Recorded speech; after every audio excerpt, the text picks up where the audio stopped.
Hi, I'm Nicola Wedderburn, Executive Director of the International Literacy Association.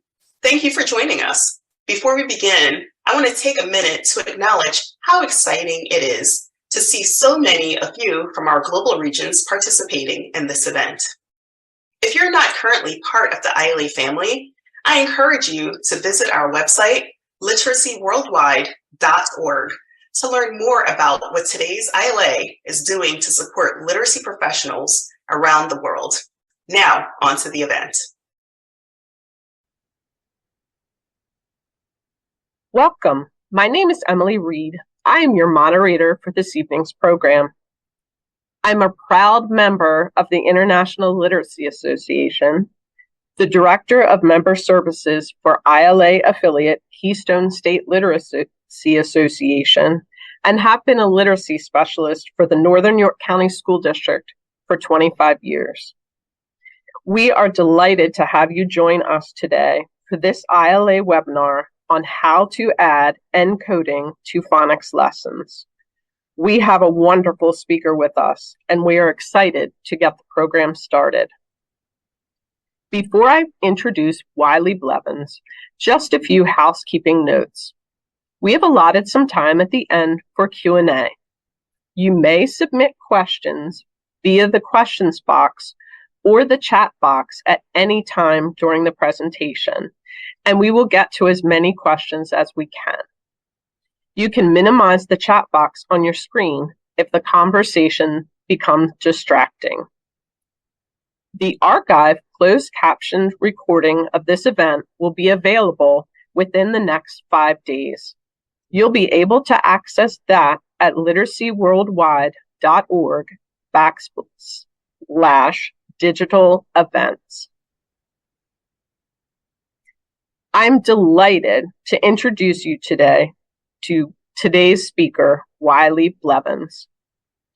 Wiley is an author, educational consultant, and researcher who has written more than 16 books for teachers, including From Phonics to Reading for Grades K to 3, A Fresh Look at Phonics, Common Causes of Failure, and 7 Ingredients for Success, Phonics from A to Z, A Practical Guide, and Meaningful Phonics and Word Studies, Lesson Fix-Ups for Impactful Teaching.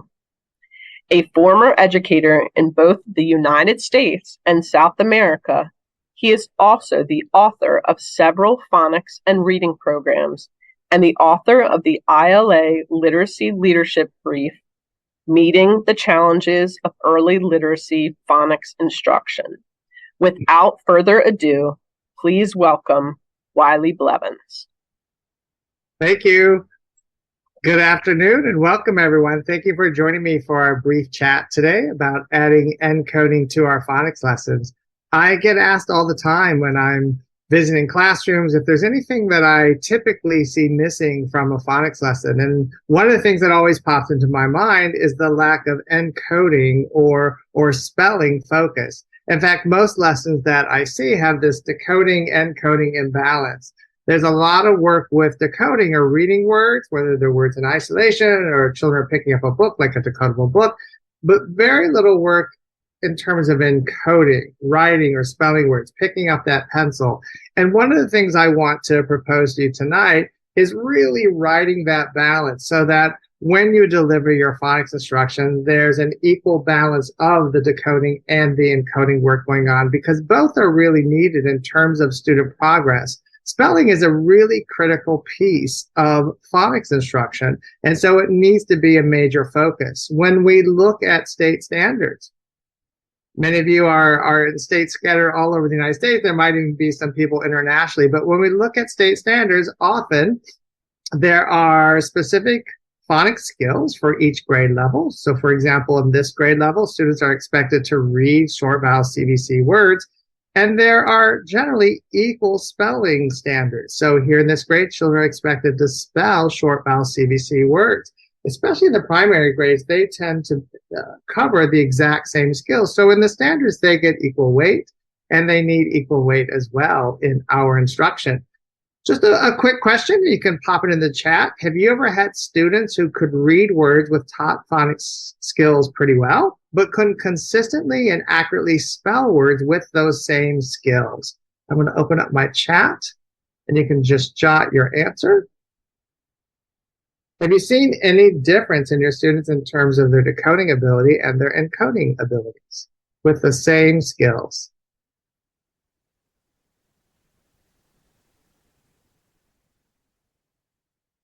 So most places I go, most teachers would say, absolutely. There are students who can read well, but really struggle with the spelling of some of those same skills. So our guiding principle today really is that every phonics lesson must include some kind of encoding. And I'm going to show you a wide array of the kinds of things that I typically do. If we look at, let me move this over just a little bit so I can get this out of my way. Yeah, if I don't want to see my face as I'm talking to you. If we look at, if we look at children's spelling, it tells us so much in terms of where they are in their reading. We know that spelling typically lags behind reading. So if children are using phonics skills consistently and accurately in their spelling, we have a pretty good sense that they can read words with those same skills. So back in 2000, I live in New York City now. I was working with some schools here in New York City. First grade classrooms, there were no assessments at the time that we were giving at the beginning of the school year. We had very large classes, and it would take a while for the teachers to sort of figure out what can we do to really differentiate that instruction to meet all the students' needs. And so one of the things that I wanted to try that year was on the first week of school, to give a spelling assessment. Just 5 words. This was just something I was testing out. And I wanted to see what it told us in terms of what students' reading needs were. And so this particular year, I had all the students spell 5 words: sad, big, rake, coat, flower. So sad and big were short vowel CVC words that they had learned in kindergarten. So I expected them to do well on those. Rake, coat, and flower were words that we would learn later in the school year, because I was going to give this at the beginning of the year and the middle of the year and see what the changes were. So what was really fascinating is that students fell into 5 categories of distinct skill needs based on this assessment. And I gave this assessment year after year after year, and these 5 categories really held up. And what was so powerful about this was that, of course, it didn't tell us everything that we needed to know, but it gave us some insights in that first week of school to things that we needed to do to differentiate the phonics instruction based on students' needs. So I want to go through these very quickly. I don't see anyone typing in the chat, so I'm not sure if that is working, but I will share with you some of the things that we discussed as we looked at these assessments. So if you look at student 1, the student had to write sad, big, rake, coat, flower. Now I chose flower because it had more sounds, and I wanted to see if students gave me more letters, because that's a level of phonemic awareness that I was taking a look at. Now in kindergarten, the students only were introduced to short vowel CVC words. What do you notice about this student? Would you consider this student on grade level for the beginning of first grade based on what they learned in kindergarten, above grade level, or below?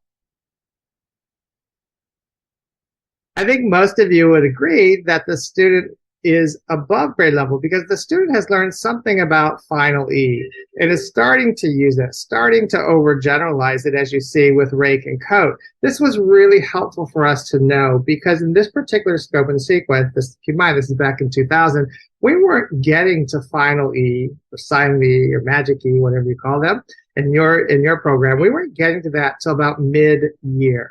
So I knew that the phonics skills we were covering the first half of the year, this child already knew and would probably be pretty proficient with them. So I knew that any kind of instruction I gave full class, I was going to have some challenge elements in there so that this child was not bored, that they were getting an upgrade in the kinds of phonics instruction they were receiving. And I also knew that during small group time, I could start the children in this category a little bit further in the scope and sequence and systematically march them through that. Useful information. Student 2 And student 3, these were the typical responses this particular year. Student 2, sad, big, rake, coat, flower, flower, more letters, more sound. We knew that the instruction we were delivering in the phonics lessons were exactly what this child and all the children in this category needed. When we got to student 3, sad, big, rake, coat, flower, there's probably one thing that jumps out at you that's missing from these words. Anyone have a guess what's missing? Right. This child is what we call a vowel avoider. Not really sure what that middle sound is, not sure how to write it, so we're just going to avoid it altogether. Now, what was interesting back in 2000, we really felt like the instruction we had provided the whole group for the students, this child would really benefit from it, because we're going to do some of the activities we're going to show you today, where we're going to have the sound boxes, and we're going to break apart the word by sound and attach a letter to the sound. We also knew during the blending exercises, we were going to have minimal contrast words, like going from hat to hot to hit, to really force the child to fully blend words and pay a close attention to those medial sounds. So we knew that there was something that the children in this category benefit from, but we knew that we needed to do more of that during small group time to get the children in this category caught up. So we had a plan, and that was one of the great things about this assessment. Here again, it didn't tell us everything, but it gave us some information to act on the next day. Look at student 4, sad, big, rake, coat, flower. What do you notice about student 4?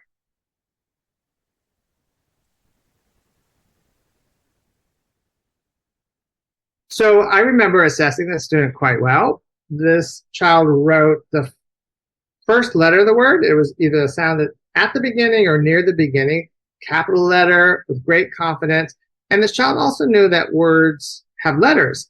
Wasn't really sure what they were, but knew they had letters. So started writing various letters after the confident initial letter, and literally stopped when I nodded, when I smiled, any kind of nonverbal. The child felt like he was done. So I'm sure you would agree, this is a child that we would consider below grade level expectations for the beginning of first grade. Not strong phonics skills, not strong letter recognition, weak in phonemic awareness, and so on. But I have some things I can start working on. But the whole group lessons are going to be incredibly challenging for this child. And I needed to do something more intensive during small group time. And then student 5, occasionally, so we had maybe 1 or 2 each year that would fall in this category: sad, big, rake, coat, flower. And you can tell right away that this child knows that words have letters, and that's a great starting point. Isn't giving me anything in terms of a sound spelling connection, but when I look at number 5, and I know that this child's first name was Stephanie, I know that the child has a sense of letters in her name, her first and last name, really, and she's using those letters in different arrangement. So analyzing student writing is such a great insight into their reading needs. And what this assessment also illustrates is the wide range of spelling abilities that every teacher has in almost every classroom in this country. And so some of what I'm going to share with you today are some of the things I do to differentiate the encoding work that I do and to stay on top of the varying needs, because they are quite varied. So when we look at the 7 characteristics of strong phonics instruction, and these I talk about a lot and been working on these for many, many decades, 2 of them are directly related to our conversation today. Dictation, which is guided spelling, how we formally teach children to transfer what we're doing in reading into writing. We'll dig into that. And word awareness activities. Those are activities like word building. Some people call them word chaining and word sorts. Word building, where we're being flexible with our use of the spelling patterns and building a series of related words. Word sorts, where we're sorting words by pattern and having rich conversations about what we learn about how words work as we look at the words in those individual sort categories. And then if you go up to readiness skills, when I'm referring to readiness skills, I'm really talking about alphabet recognition and phonemic awareness. One of the key phonemic awareness skills, oral segmentation, is directly connected to our conversation today. In order to spell, you have to be able to orally segment the word into its individual sounds and then attach a letter or spelling to those sounds. So teaching children about that process is also something that we will talk about. It is an enormous hurdle that they have to get over pretty early in kindergarten, and we'll dive into that. The work I started in 2010, working with schools that had phonics instruction in place but weren't getting the results that they knew they should and that they needed, led to my 10 reasons why phonics instruction sometimes fails. And 2 of those are directly related to our conversation today that we will address throughout our session. One is an inadequate or non-existent review and repetition cycle. After I introduce a phonics skill, I need to hang on to it for a very long time. I always say about 4 to 6 weeks for most of my students, meaning I have to intentionally and intentively keep working on that skill so that all students get to mastery so they can easily transfer it. Part of that, the length of that time, is due to the fact that it takes so much longer to really internalize and use those spelling skills. And the second thing is a lack of application to daily reading and writing experiences. And that goes back to our guiding principle. We want encoding in every single phonics lesson. So I talked about those 7 characteristics and the 10 reasons why phonics instruction sometimes fails. Obviously, we're only doing a slice of that today, but I did want to remind you, since ILA is hosting this, they were so kind to publish the brief that I wrote for them called Meeting the Challenges of Early Literacy Phonics Instruction, and it summarizes those 7 characteristics and the 10 reasons why phonics instruction sometimes fails. So if you aren't familiar with those and like to read up, it's a very short brief. It's available on their website. It's free. It's downloadable. And I encourage you to take a look, have a chat with your colleagues about it if that's appropriate. So I want to share with you some of my favorite encoding activities. Here you see me doing one of them that we'll talk about later with a group of kindergartners, not terribly far from where I live here in New York City. Well, it all starts with phonemic awareness. We, like I said just a second ago, we have to be able to segment words into individual sounds. Now, there are a lot of phonemic awareness activities that I see in programs and materials that are out there. There are those phonological sensitivity activities like rhyme, which looking at bigger pieces of words, and we know that those aren't as tightly connected to our early reading and writing goals. But the phonemic awareness activities I have here in red, oral blending and oral segmentation, are what I call the power skills, which are super critical for our early readers and writers. Oral blending, if you can't orally blend or put together the sounds, then when you see a word in print, you won't be able to sound it out. So that's a critical skill that students need to have.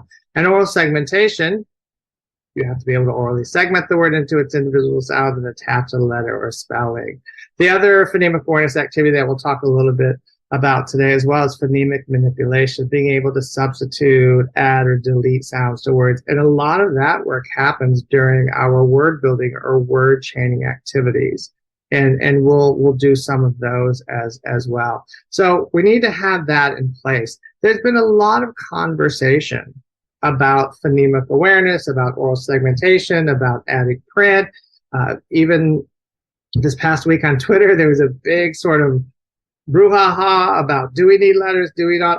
I just want to talk a little bit about that, but I want to start with an activity that I do early in kindergarten because it's such a critical activity. And if children don't have this activity in place, I spend a lot of time doing it. I was working last year with some schools outside of Boston, and there were children who couldn't orally blend or orally segment words. It was November or getting close to November. I knew in curriculum they were going to be reading and writing words. They didn't have the tools for the phonics instruction to really be effective. And so we did this activity over and over and over, sort of like a phonemic awareness triage to get them over that hurdle.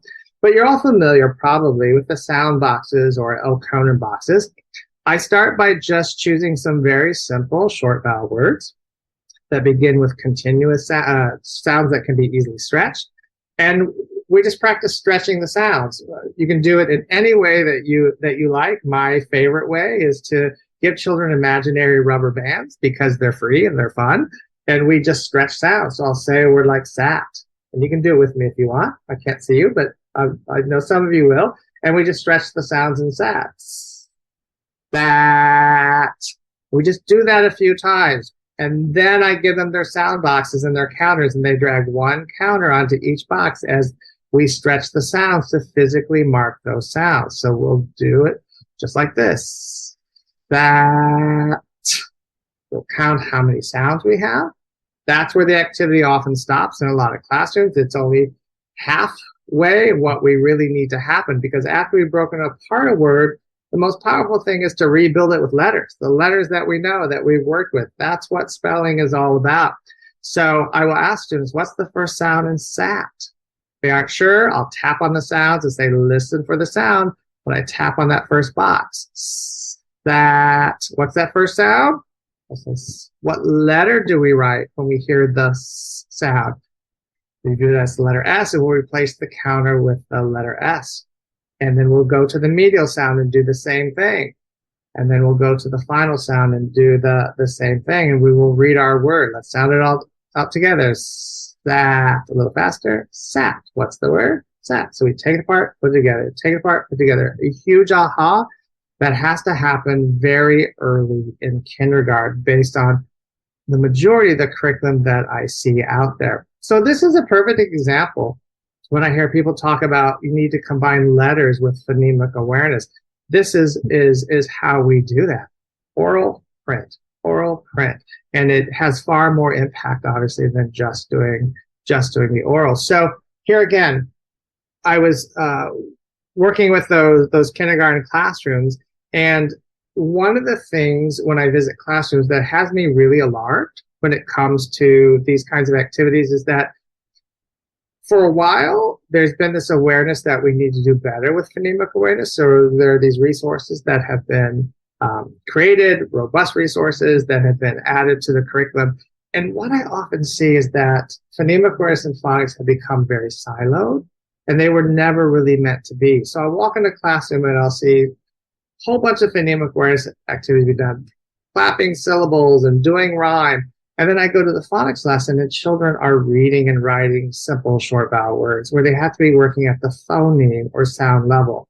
There isn't this connection.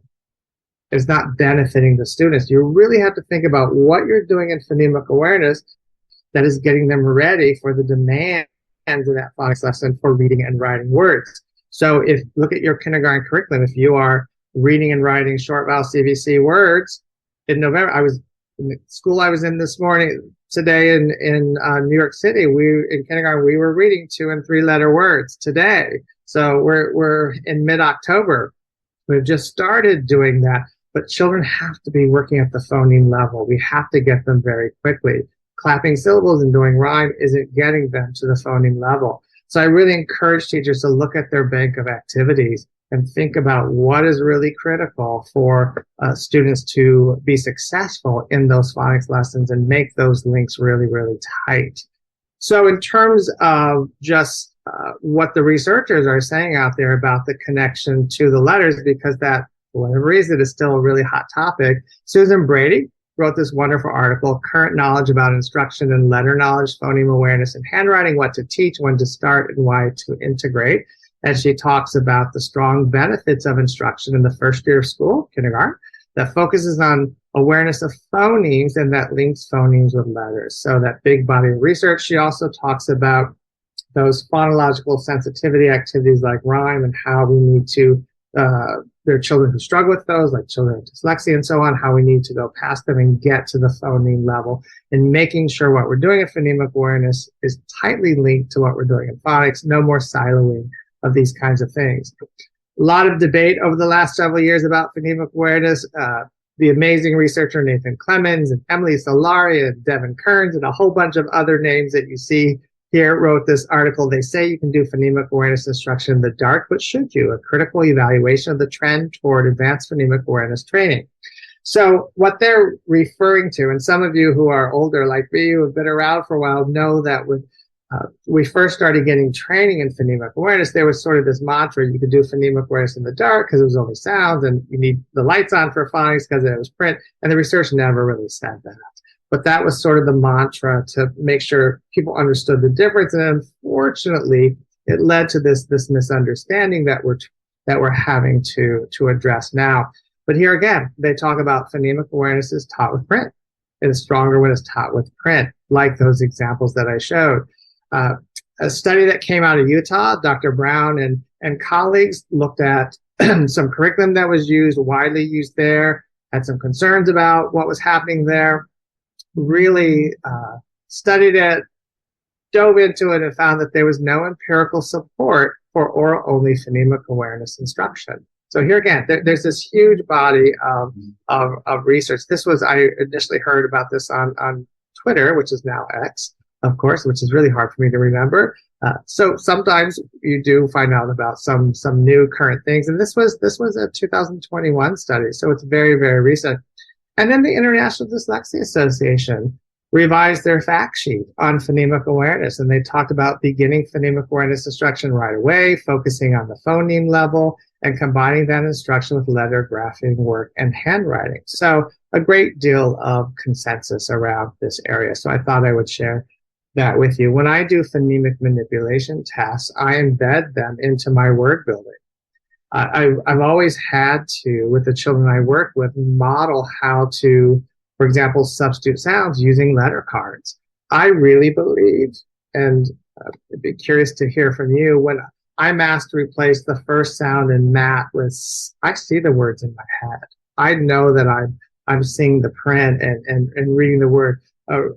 Recently, I was talking with some people about reversal activities where you reverse the sounds, like what's the reverse of top?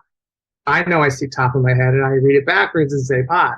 So I model these phonemic awareness activities with cards. And so when I do a word building with letter cards and do a word chain, it's really pretty sophisticated phonemic awareness work where they're substituting, adding, deleting sounds, and then they're using their knowledge of spelling to create the word with their letter cards, and then they're decoding the word to make sure it's correct. So there's a lot going on in that activity. So, for example, if I ask the students to build the word mad and say replace or change mad to sad, they have to think about what sound that they're going to substitute, what position of the word, what letter stands for that sound. So I can talk about, we're going to replace the first sound in mad. What's the first sound in mad? What letter? M. Let's get rid of it. We want to make sad. What's the first sound in sad? What letter? And then we can physically do it and physically show it. So if you have children who are strong with those activities, bring in the print and show them how to do them in that way. And it will be a really powerful activity. So early on, when we're talking about encoding, the most common thing I see in classrooms, which is great, is dictation. Early dictation should begin right away in kindergarten. Once you begin teaching those letter sounds, you can start by just dictating sounds and have children write them on paper or on their dry erase boards or so on. And then you can, as the year progresses, start adding some simple words. And as the year progresses, start adding a sentence and really get children to engage in transferring their phonics to the writing. It's an opportunity to have some really rich conversations. Dictation is not a test. It's not something you collect and grade. If children need to, for example, use sound boxes to mark the sounds, if they need to look at their alphabet chart to remember how to form a letter, what have you, all those things are available for them.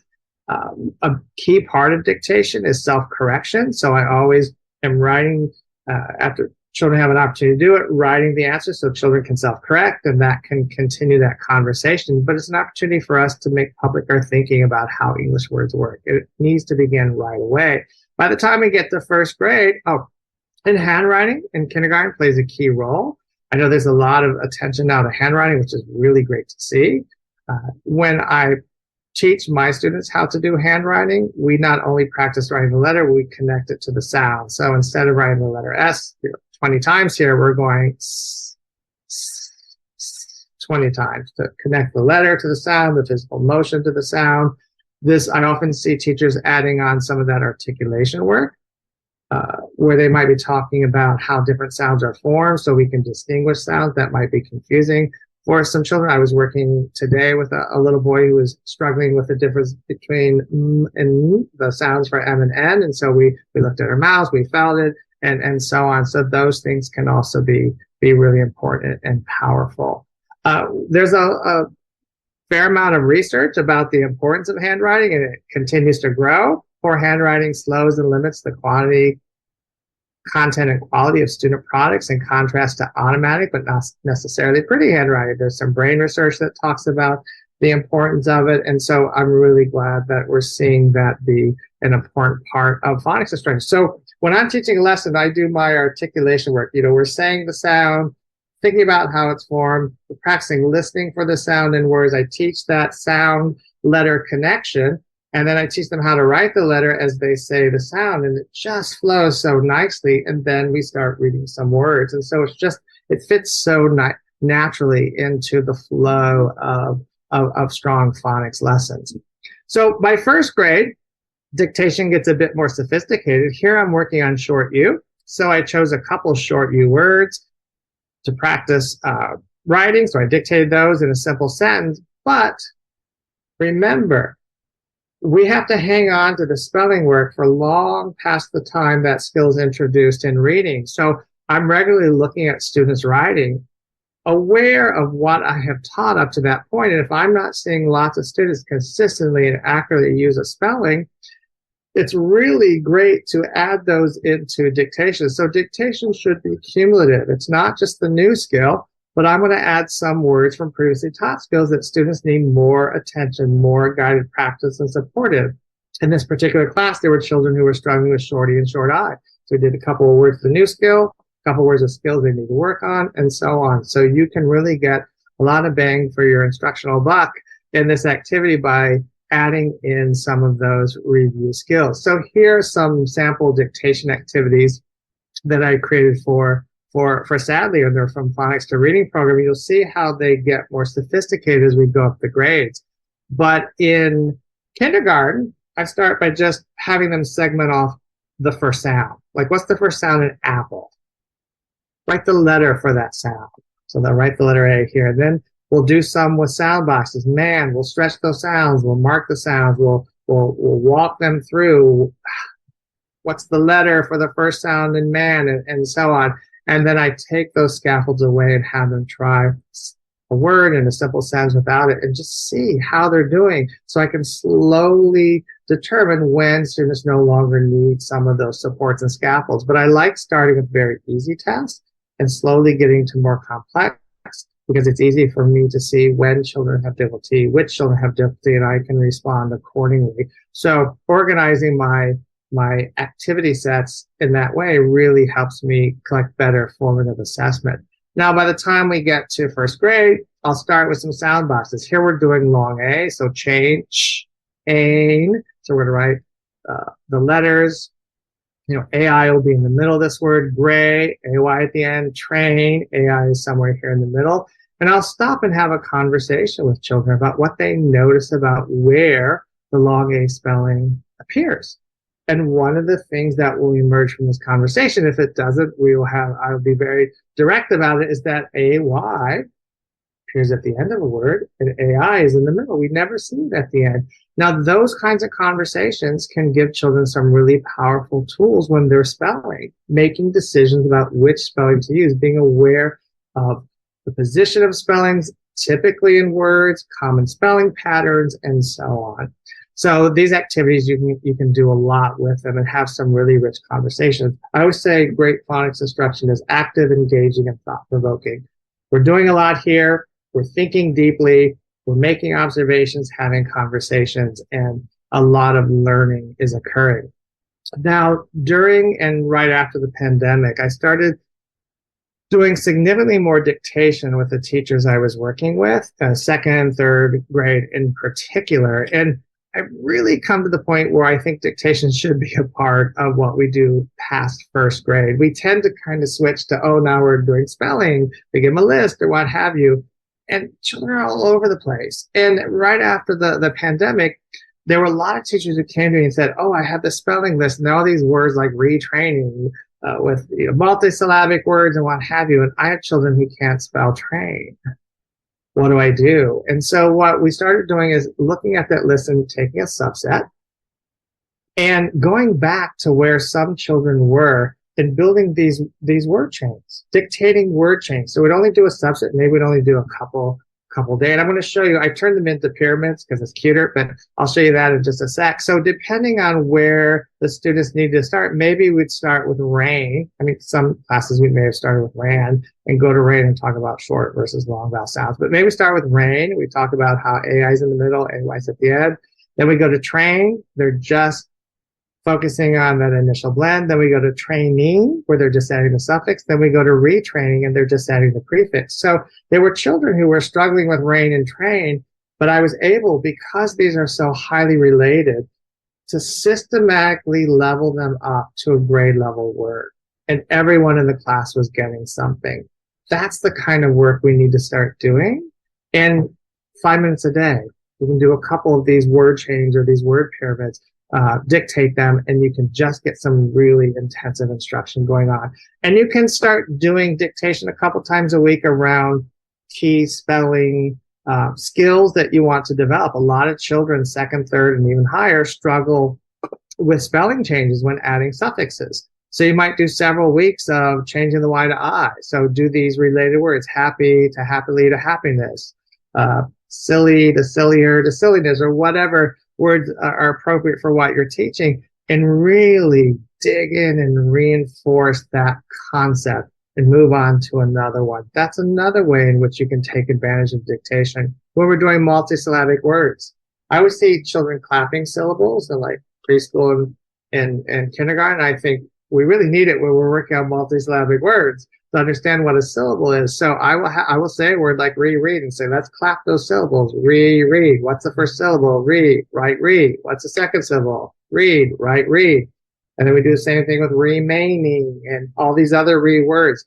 One of the reasons I like that, we're slowly building more complex words, but they're also seeing that prefix, as a recognizable chunk. And it reinforces that as a chunk that hopefully they will be able to recognize when they're reading words with that chunk. So we're getting a lot of benefit out of it. Sometimes you can do dictation to really help children get over some of those spelling hurdles with words that are a bit more complex. I'm sure there are a lot of children who misspell the word sign because that G is there and nobody can figure out why it's there the first time they see this word. But if you do a chain for older children, you start with sign, you make sure they have that spelled correctly, and you go to signal, a sign to do something, and then signature, where you're signing your name, the G makes sense. So there are spellings that are carried over in related words. We don't do nearly enough related words work when we're teaching reading or when we're teaching spelling.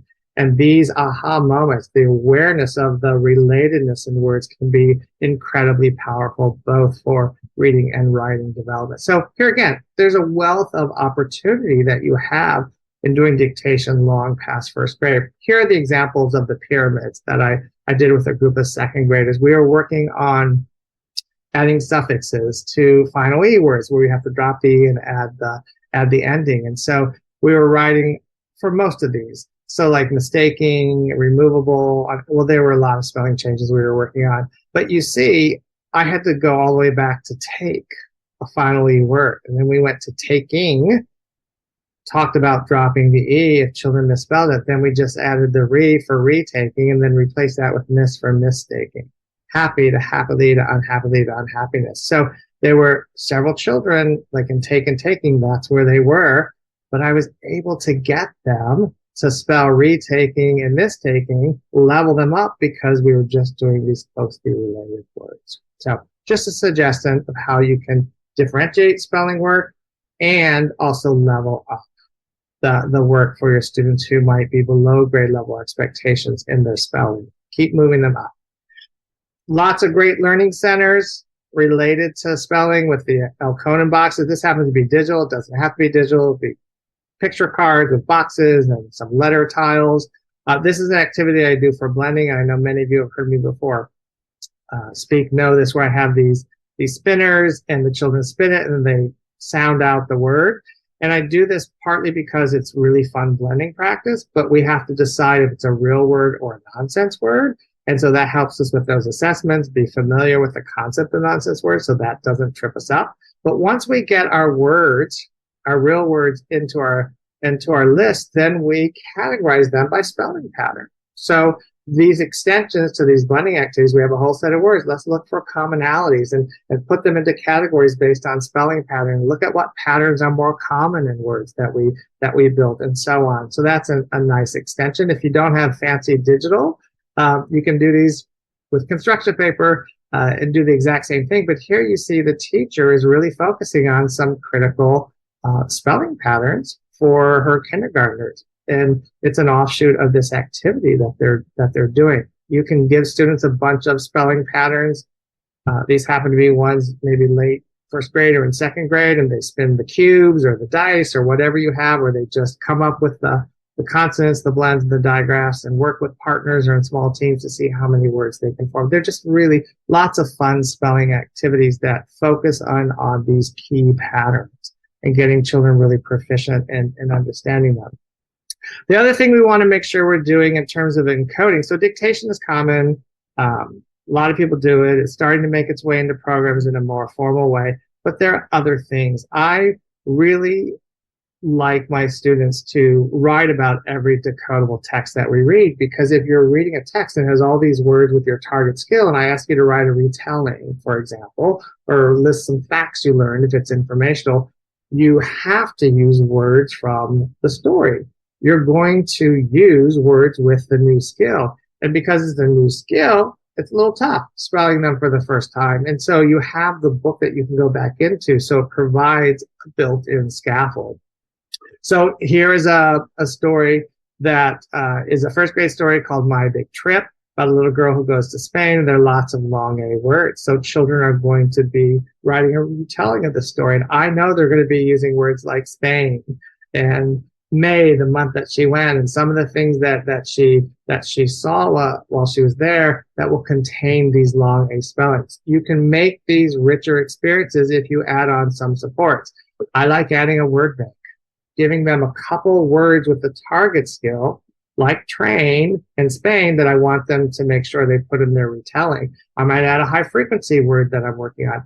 I do, and this is beyond the scope of what we're talking about today, I always pre-teach a tier 2 academic word that orally that we use to talk about the story to elevate the conversation. So I would put that in the word bank and see if they can use that in their retelling.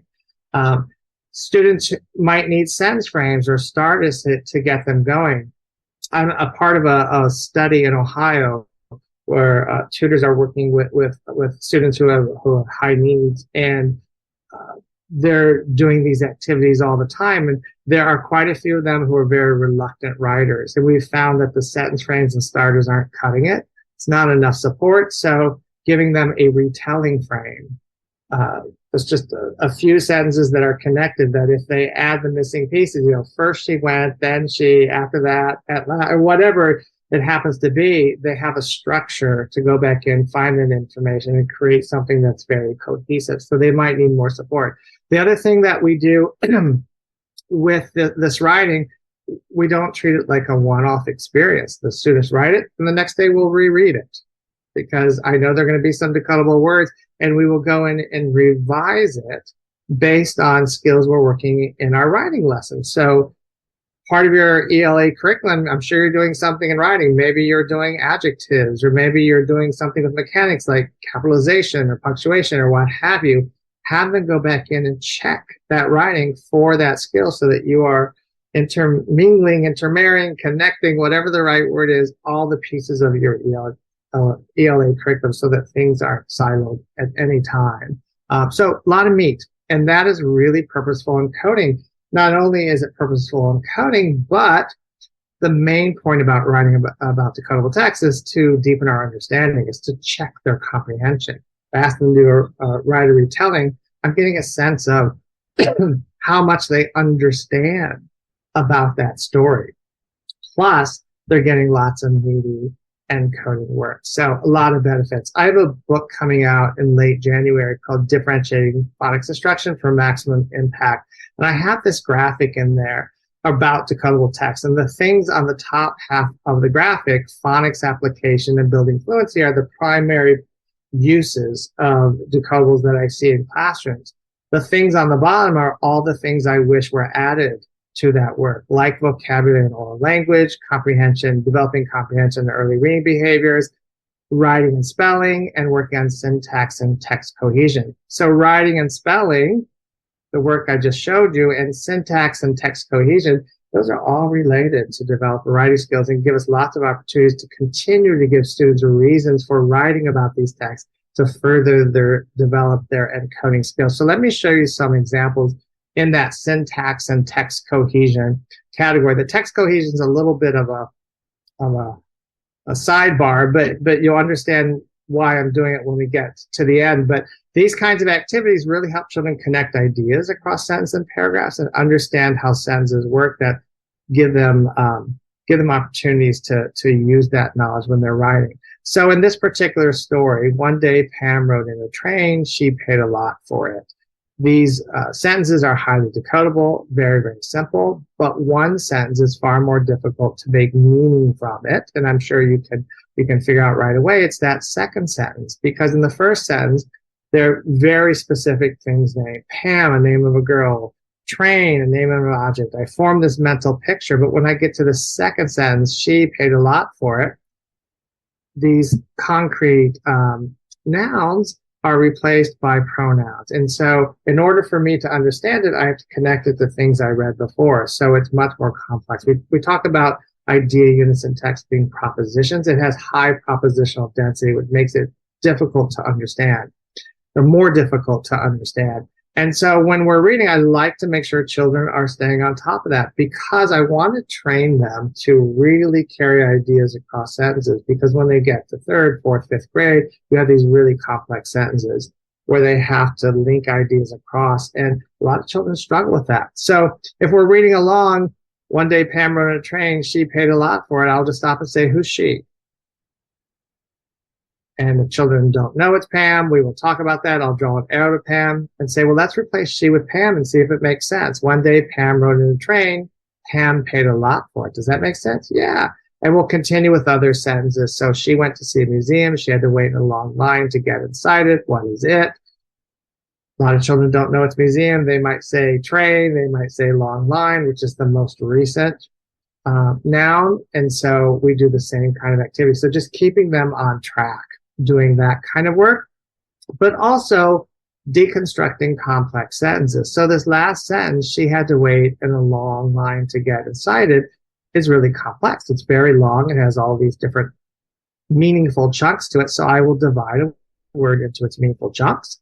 If it's a really complex sentence, to make sure students are making meaning from that sentence. And I will, and this is where I want to think about what I'm doing that can relate to writing in just a sec. I will have students echo each part. She had to wait. She had to wait. And I will ask where? In a long line. That part of the sentence answers that question. So let's read those two parts together. She had to wait where? In a long line. Why? To get inside it. That part of the sentence answers that question. To get students to understand that different parts of sentences answer different questions. There's the who part, there's the do or did what, there's the where, there's the why, there's the how, and so on. That can be used to your advantage when children are writing. So here again, we can break apart a sentence like Pam ran to the bus. And this is the where part. Create a chart in our classroom of words that tell us where, like to, on, under, and so on. And when children are writing and they write a simple sentence like Pam ran, I will just say, add on where, add on why, add on how. And they get in the habit of creating more complex sentences and have more opportunities to use their growing phonics skill in writing. The classroom, one of the classrooms, well, a couple of classrooms I was in today, instead of dividing it like this, the teachers were scooping underneath the meaningful parts and doing the same thing. So you might have resources where you're doing it that way. And that's really great as well. So I was challenged by a teacher back in May who said, my students only write simple sentences. They just can't. First grade, they can't write complex sentences. So I said, okay, I want everyone to get out their whiteboards, and I want you to write the boy ran, but don't put the period at the end. So they wrote the boy ran, everyone had it right. I said, turn to your partner and tell them where. And so they had the conversation. I said, now add that part to your sentence, but don't put a period. So they did that. And I said, Now turn to your partner and tell them why. So one child wrote, the boy ran to the park. So I said, ask them why, tell your partner, and then write that part. So the boy ran to the park because he needed exercise, one child said. Because he was being chased by a bear, another child said. So I said, well, let's count our first sentence. How many words? Write that number. So they all wrote number 3. I said, now count the words in your last sentence. Write that number. Hold it up so everyone can see. And there's like 14, 16, and these big numbers, and they were amazed.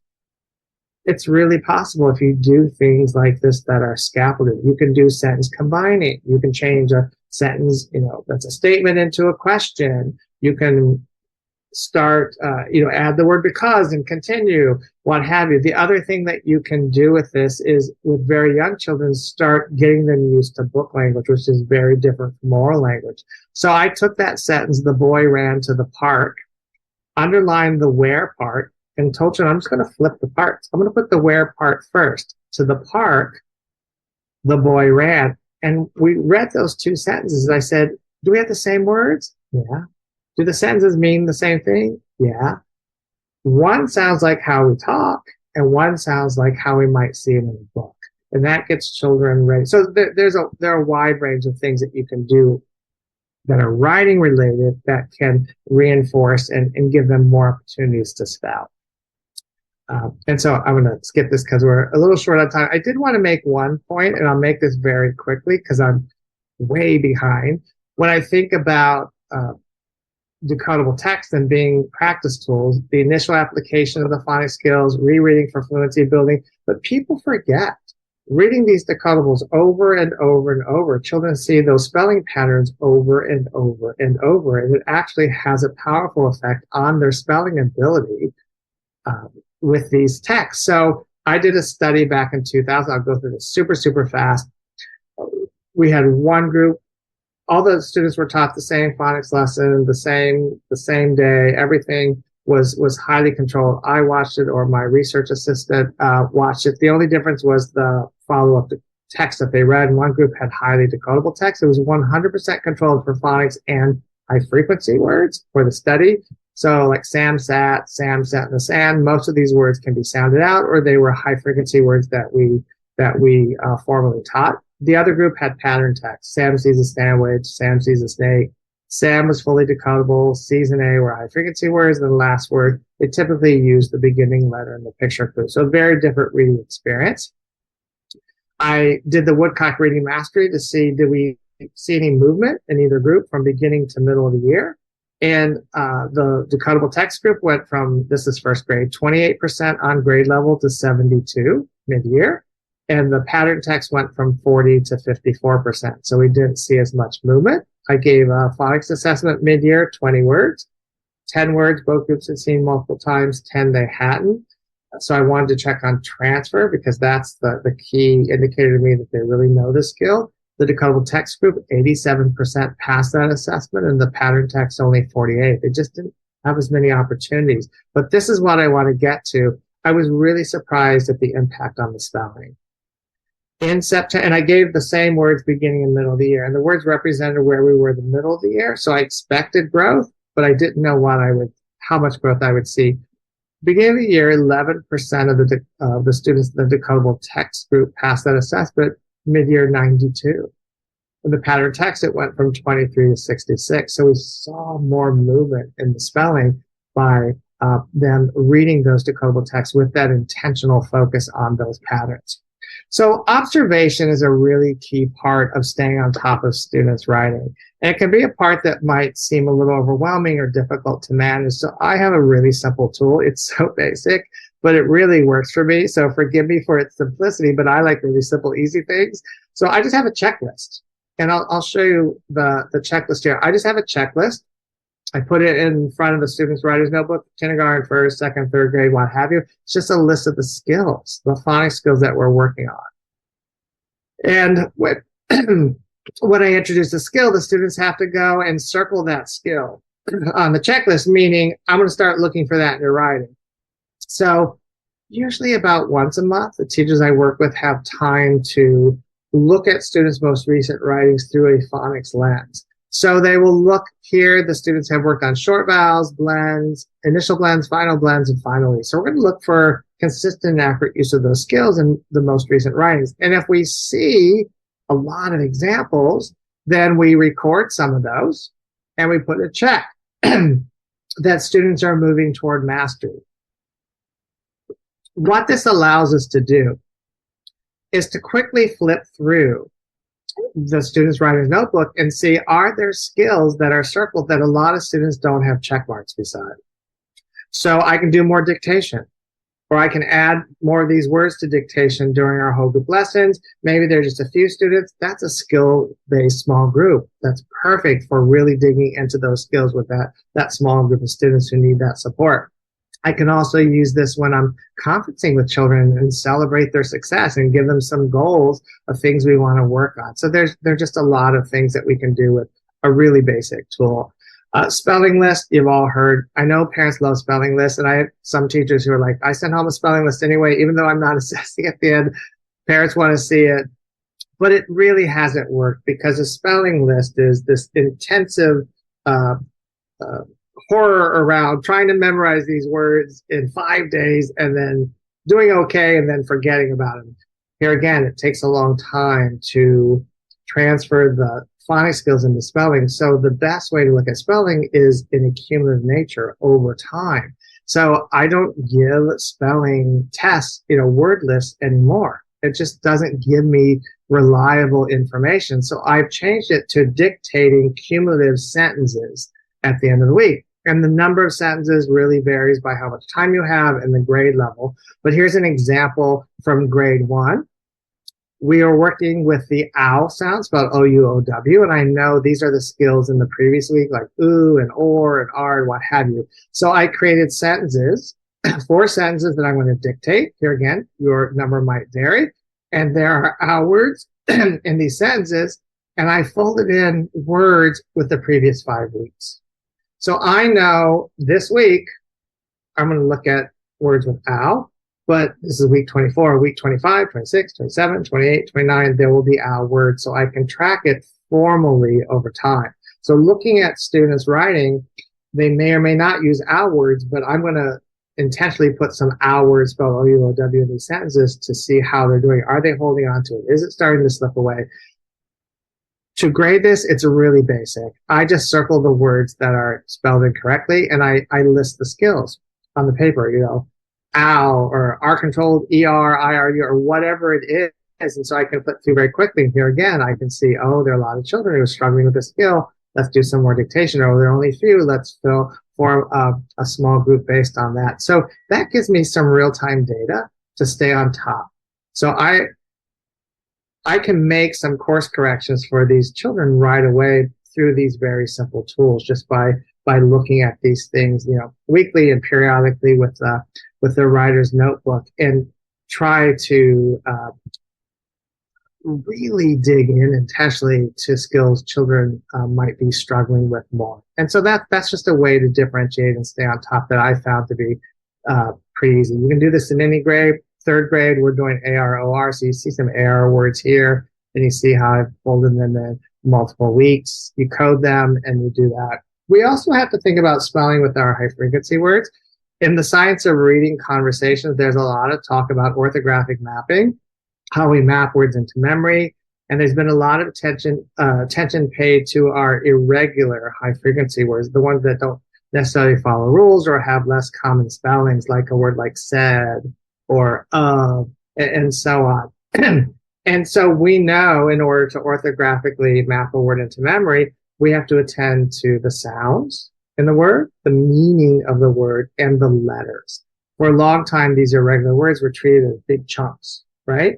And maybe people putting squares around them or shapes and what have you. We really have to dig in. So I'm seeing a lot of really great routines when introducing these words that really focus on them to help children orthographically map them more quickly and get them into their reading vocabularies pretty fast. But there's often not enough attention paid to the spelling. So I see children reading them okay, but they're still struggling with the spelling aspect of it. That needs more attention. So the routine that I use, and there are many variations of this, is the read, spell, write, extend routine. I introduce the word in a context sentence. This is the word said that we're focusing on. So I write a simple sentence like, I see a cat, said Pam. This is the word said. What's the word, class? And they all say said. So we say the word. That's part of activating that part of the brain. Then I ask children, what sounds do you hear in said? Let's say those sounds. Said. How many sounds? 3 sounds. And if I'm working with very young children, I might point out aspects of the word they know. Like, what's the first sound in said? What letter do we write when we hear that sound? S. Do you see that? But for most children, it's first or second grade, I'll just focus on the part that is irregular or unknown at that point in their phonics learning, the part that they have to remember. So in this word, I will focus in on that middle sound in said. So what's the middle sound in said? Said. What's that middle sound? Eh. When we hear the eh sound, what do we usually write? The children will say E. Say, do you see E in the middle of this word? No. What do you see? AI. So I will highlight it in some way. I might circle it or underline it or put in a color. A really popular technique is to put a heart above it and say, this is the part you need to remember by heart. Whatever you do to draw attention to it, I think is really important.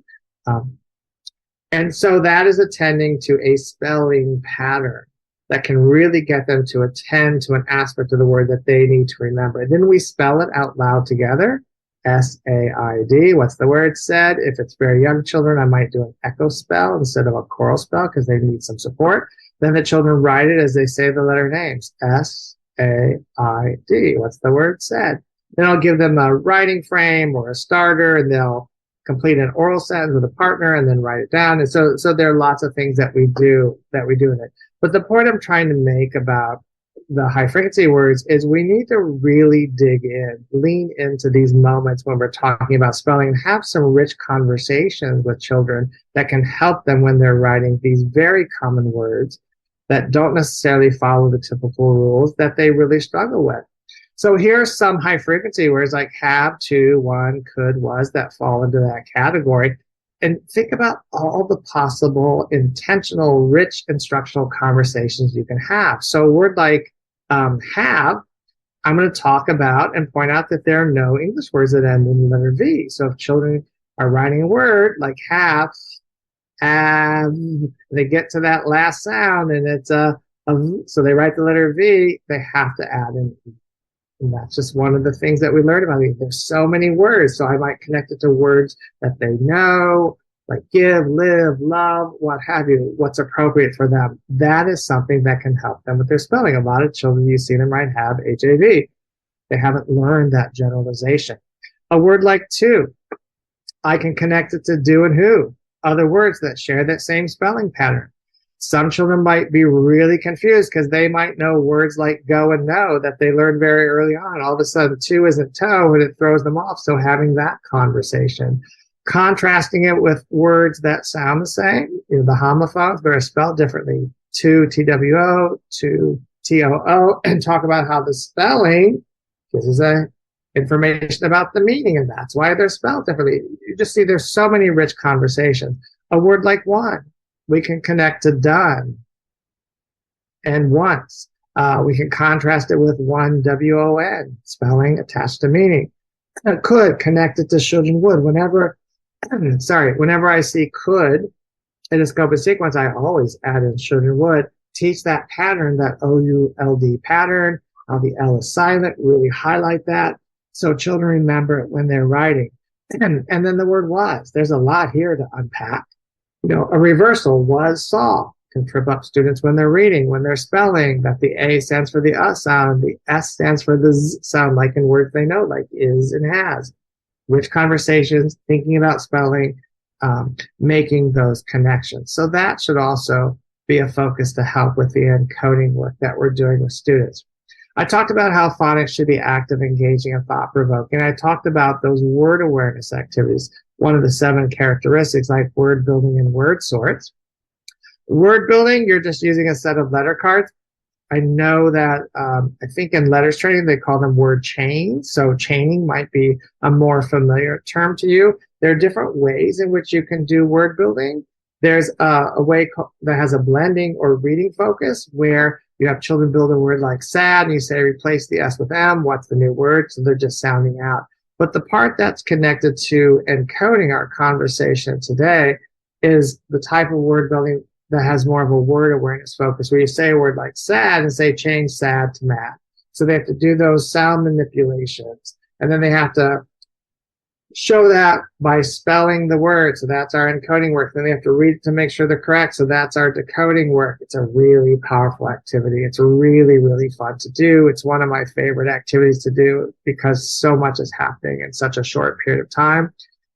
With very young children, kindergarten, I'll start by just replacing initial sounds and letters, going from like sad to mad, mad to bad, bad to had.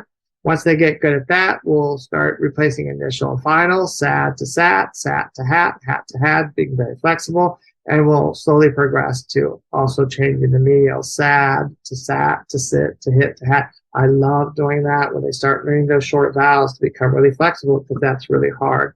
You can also build in cumulative review. You don't always have to do a word building chain with just the new skill, sad to mad, mad to map, map to tap, right? All short A. You can go sad to mad to map, map to mop, mop to top to tap, and bring in some of those other skills that students are working with and making sure they're very flexible in using them. And for older students, I do the same thing, but I use the top 322 syllables in English. There's this list of 322 syllables that make up 5,000 highly frequent words in English. Some of the syllables are prefixes, some are suffixes, other are common word parts that you would know.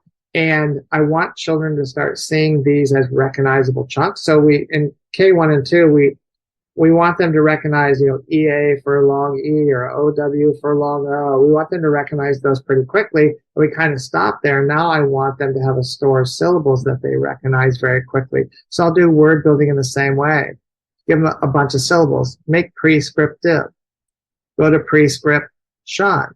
Go to prevention. Then go to invention. And so TIVE, TION, common syllables, common chunks. I want them to see it as chunk. I can even do some morphology work. I can talk about the meaning of script, connect it to write, and have a discussion about what those words mean. Lots of springboard kinds of conversations that are needy for older children.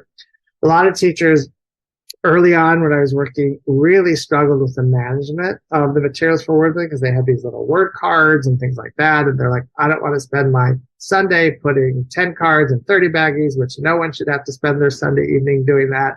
And so early on, I asked teachers for advice on what they were trying that was working. And many teachers were turning over the responsibility to the students as the year progressed. So when the children would come in on Monday, they would write the letters that they were going to work on the word building on the board. And part of getting ready for school was to get those letters in your bag. And so they were ready, and the students did that work, or maybe on Friday before they went home, they collected the materials for the next week, whatever. And just using those same set of letters for whole group lessons, for small group lessons, for children to build on their own and work with partners, just getting the most bang for your buck. Now what's really exciting is publishers are starting to create magnetic boards where all the stuff is there, and you just kind of open the board and it can go. So I'm really, really pleased that this is happening, because now it's much easier to do these things and to manage those materials, and it takes a lot of burden off the teacher. So, look for those really cool magnetic boards, and you'll be able to do that kind of work more efficiently. A variation of word building is an activity that I call living words, and this is me doing it with a group of kindergartners. I have a set of large letter cards. I have a few students in the front of the classroom holding the letter cards. All the students are at their seat. They have their letter cards. And I say, I want to make the word sat. And so the children who are standing with me, if you have a letter in the word sat, let's come up and form the letter. And all the children at their desks are doing the same thing and checking if we're correct. So thumbs up, are we correct? You see, I have my hand above this child's head. I'm not going to hit the child. I'm going to run my hand over their head, and we're going to sound out the word sat a little faster. Sat. Did we get it right? Yeah. Now I want to change sat to mat. What do I need to do? And we had this conversation. The children are like, M. I was like, why L? Oh, the first sound in mat is what? What letter do we? And really getting to think about how words work and get really flexible. It's just a fun variation. I love doing it, and the children love doing it as well. So mixing it up sometimes can be really fun. Word ladders were by Tim Rosinski. I love the work that Tim has done with word ladders. That's a variation that combines vocabulary. I think most people are familiar with these. If you aren't, I encourage you to find Tim on Twitter, now X, because every week he posts free word ladders. He posts free things about morphology and so on. In a word ladder, if you aren't familiar with them, you start with a word and you have children create a new word, but you give them a meaning clue. So if we start with the word sat, I might say change one letter in sat to name something you wear on your head. What word are we going to write? Hat. And the children write hat, you write the board, they check, and you can go through the chain in that way. And children really love it. I tend to do it at the end of the week so that especially my students who are multilingual learners have time to really work with the words and get at meaning of the words before we do this activity. So here are some of the word ladders in Sadler's From Phonics to Reading program that I helped create. And so they're set up for you. Tim posts free ones also at various grade levels on Twitter or X, and they're really, really fun to do. Early on, you might add a letter, delete a letter, change a letter. As you get more sophisticated, you might change larger word parts, you might change whole syllables and so on. So they do get harder and more complex. Word sorts.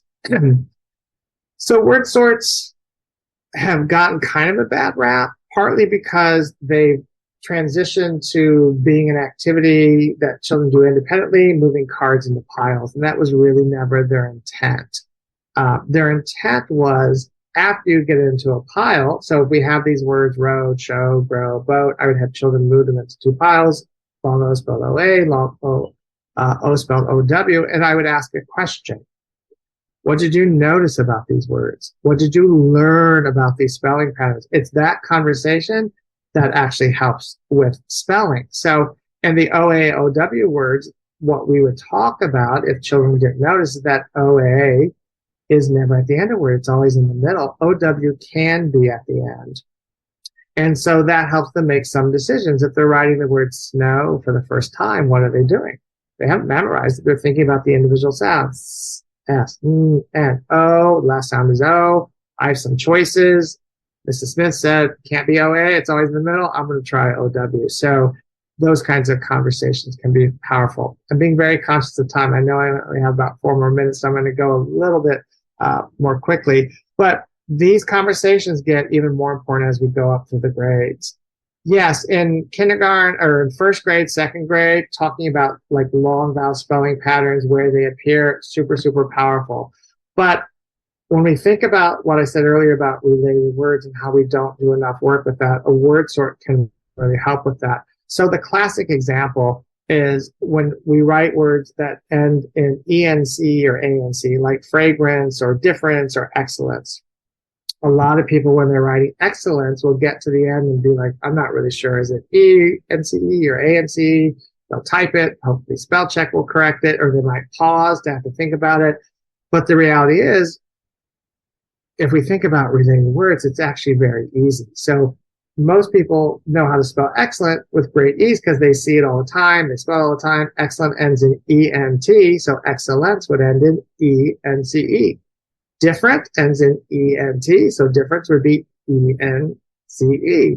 If I told my students fragrant ends in A-N-T, and I asked them, how do you think fragrance is spelled? They would say A-N-C-E. They see that relationship. So the E-N-T, E-N-C words as a sort, the A-N-T, A-N-C, really powerful noticing those connections, rich conversations, having insights into how English words work. There are lots of different kinds of sorts. I like doing time sorts in the second half of grade 1, where you have them sort by larger spelling patterns to start getting them to notice larger chunks of words. At that point of year, as they're moving into multisyllabic words, where I want them to start noticing larger chunks. With kindergartners, I might do an activity like Find Your Family, where I just give them words on cards and say, find your family. And they have to have conversations with their classmates. They look at their 2 words. Do we have anything in common? Oh, we both end in AT. We're a family. Let's find our other AT family members.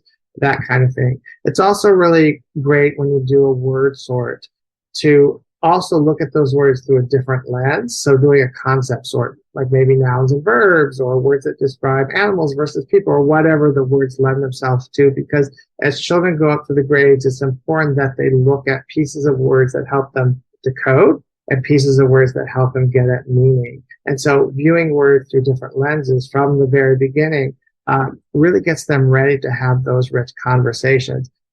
Word sorts, word ladders, word building, these are all really pretty simple to differentiate. So if you have children who are all over the place, if we're doing a word sort, I might have 10 words with long A, spelled A-I-A-Y, and some students I might only give them a subset. I might give some challenge words to other students. There are some schools I go to who are like, no, you can't give them less, you can't give more. They all have the same number. So if you're in that situation, I give 5 words, long A words, the same words to all 3 groups. My students who are below grade level expectations, if we're doing long A, they'll also get 5 short A words. My students who are on level, they'll get 5 additional long A words. My students who are above level, they'll get 5 additional long A words, but they'll be multisyllabic. So everybody's doing a word sort, but they're getting exactly what they need. So those are really great things to do. So our guiding principle in the last 30 seconds I have from the beginning was every phonics lesson must include some encoding. I hope that I showed you some of the activities. Maybe you knew all of these already, but hopefully it gave you some ideas about ways you could differentiate them or do some variations of them. But look at your phonics lessons and think about, is there some moment in each lesson where they're picking up a book and they're picking up a pencil? And if they aren't doing those 2 things every lesson, and they aren't spending a lot of the lesson doing those 2 things, then your phonics instruction probably needs some fine tuning. So I didn't have you do this at the beginning of the session. We don't have time to do it, but I encourage you just to list all the things you currently do in your phonics instruction that really helps children write and spell words. And think about some of the things that we talked about that you might be able to add and enhance that, or some tools that I showed you that would help you stay on top of the really wide range of student spelling needs in your classroom. So I'm going to stop sharing that. I want to thank you for joining me. Wiley, thank you so much. Every time that I hear you speak, I am always energized and ready to go back and put into practice what I've learned. I've been already jotting down some things to add to my first grade lesson plans tomorrow, so I'm very excited. So that's wonderful. So I just want to start with a few questions, and all of the questions came from those posted in the question panels. So the first question for you to address is, what would you recommend as first steps for a district, school, or classroom wanting to boost their phonics instruction, particularly in the area of encoding, to better align with the research?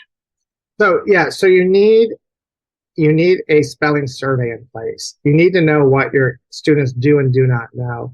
And I've created a very simple spelling survey. Jan Hasbrook has a more formal, I think it's called the QSA, a more formal phonics survey. I'm sure there are others that are out there, but you need to know where your students are. And then you need to go back and revisit your phonics lessons to really do a deep dive of where it's happening. Where is encoding happening, and where can we carve out time? I mean, time is the big issue, right? Because these lessons are set and teachers are used to doing certain things in certain times. And so I know that there are trainers out there who say you have to do dictation every day. And I go in schools and they're like, we don't have time. And so I say, well, let's think about what encoding thing we can do each day. Maybe we do dictation twice a week, whole group, but then you do quick dictation, small group, with your students who maybe are below grade level expectations, maybe do a dictation that are above, so that you get dictation every day, but some get it small group, everybody gets it whole group a couple times. Maybe the next day we just do word building, and that's our encoding, because that combines decoding and encoding and phonemic awareness. And so I don't have to do my phonemic awareness that day because it's embedded in my word building. Do you see what I'm saying? I'm really thinking about what is happening in the activity. If I'm doing my decodable text, and that takes a big chunk of time the way I do it, I'm going to write about it. And so that gets my encoding there. And I know they're going back to the story, and I give them some words I know they're going to use in the it's making those kinds of decisions. Great, thank you. Resources you have. This question jumped right off at the page to me because we were just having a discussion about this at one of our student meetings today. What is your best advice for how to help students who have significant gaps between their decoding and encoding abilities? Yeah, you really have to do some intensive small group work with those students. That's why the spelling survey is so critical, because the spelling surveys look at categories of skills. So are they struggling with consonants, short vowels? Are they struggling with long vowel patterns, with complex? So you can group your students according to categories of needs and really start targeting it. If we don't do the intentional spelling work, a lot of children just don't notice these aspects of words. So they just don't have the tools to think about, to make the great decisions about how to spell words. So we have to infuse that back into their understanding of how English words work. So I would do a survey. I would start grouping them around category need, because you're going to have them all over the place, and start there. And really go back to segmenting the words, talking about the patterns, where they appear, all those kinds of things, and give them lots of practice reading text with those patterns in them. So they see those patterns over and over and over, as well as opportunities to write them. And I think the last question that we will go over is, the audience greatly agrees with the fact that writing and dictation is very important. But the question is do decodable books really have enough heft to build actual vocabulary or comprehension skills, especially in the early level decodable books? So talk a little bit about how you do that. Yes, if you get the right one. So, I'm really sort of fanatical about decodable text because there's so many bad ones out there. And it really breaks my heart. It breaks my heart because they're not good for students. Teachers hate them. They're not using them. And people have just had a low bar for the quality of the decodable text. So I've been working with publishers to really up the bar in terms of the quality of those texts. But you're not going to get a lot of rich vocabulary. That's not the purpose of them. Most of the words, unless you're a multilingual learner, most of the words will be in your speaking or listening vocabulary, especially very early on. So what I do is I preview the text and I think about at least one tier 2 academic word that's not in the text, but I can use to talk about the text. So the example I always give in my sessions is there was a book about a frog at a pond. And so I knew that we were going to see this frog in its habitat throughout the book. So I introduced the word habitat, a place where animals live, before we read. And as we read, we stopped and I said, what did you learn about the frog's habitat here? Turn to your partner and tell them. So we were just elevating language as we were talking. And we used that when we did our first read, when we went in and revisited the book and talked about it. I used that word in a question. I put the word in the word bank when they had to write what they learned from the story. So they saw habitat, habitat, habitat for many days. It was one example of how you can up that. Last week, I was visiting a first grade classroom that I had worked with. And here again, it was about animals. The teacher was using habitat and environment, and she's talking about how they were consuming or eating food. When she was talking, she was using elevated language, but explaining it in kids' terms by using those parentheticals. Do you see how they're eating or consuming that? Like she was being really intentional about the language choices she was making as she was talking about those stories, in addition to the formal teaching of at least one word that the children were responsible for using. So there's so much more we could do in this area. I really get nervous about the fact that we aren't elevating language throughout the entire day, because so many children really need that elevation. And so these kinds of simple things can help. I'm going to go ahead and go over one more question. Okay. So we've talked a lot about kind of the K1, 2, 3 level. So some of the people that are on are using some great resources and strategies at that level, but they're struggling with the next steps to make sure that you ensure that this bridges across to our 4th and 5th graders who are still working on the encoding process as well. Yeah, so it's really interesting. It seems to drop off in a lot of curricular materials. You have to find curricular materials who take the encoding, decoding, syllabication, and morphology seriously. It has some meaty work that carries through.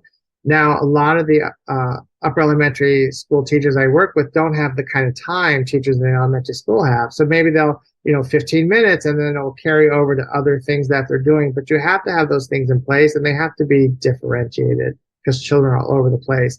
I have a YouTube video that I think it's called my grade 3 through 5 phonics survival guide for teachers who are working with students in those grades who have some serious decoding issues. I created it right after the pandemic, but it's still relevant to today, to teachers who have some children who are still working on mastering those earlier skills. So it's some of those routines, but with a modification for older children. Like a perfect example would be those word pyramids, where we start with a lower level word and we always end up with a grade level word. We often, when we place children who are below grade level expectations, we often place them, especially if they're like third, fourth, fifth, in lower level materials or give them lower level work. We don't simultaneously in that lesson level up. And so if I'm doing one syllable words because children are struggling with long vowels, I will add a suffix to a bunch of them to have some multisyllabic words also. See what I'm saying? Like, Mhm. if you be very intentional about it, and you can do it in a way that you're like going from read to reading and play to playing or what have you. So it's just a little bit of an upgrade, but it's what these children need to keep stretching and getting closer to the grade level expectation. We don't spend enough time doing that, and that could really help. Okay.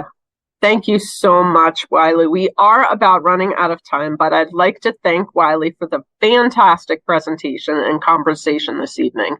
Don't worry, I know there are still some questions remaining, and these questions will be sent to Wiley, and he will respond to those questions at a later time, and that will be pushed out to you afterwards.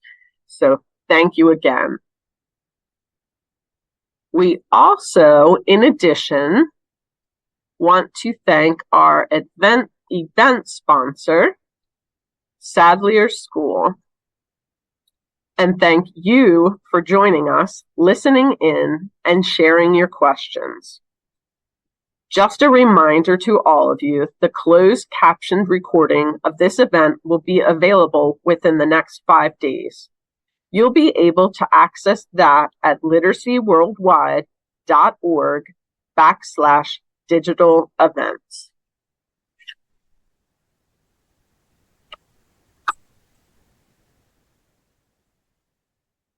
Looking ahead, please join us for our upcoming ILA webinar series exploring the topic of dyslexia. First up, on October 17th from 5 p.m. to 6:30 p.m. Eastern is Some Truths, Myths, and Misconceptions About Dyslexia.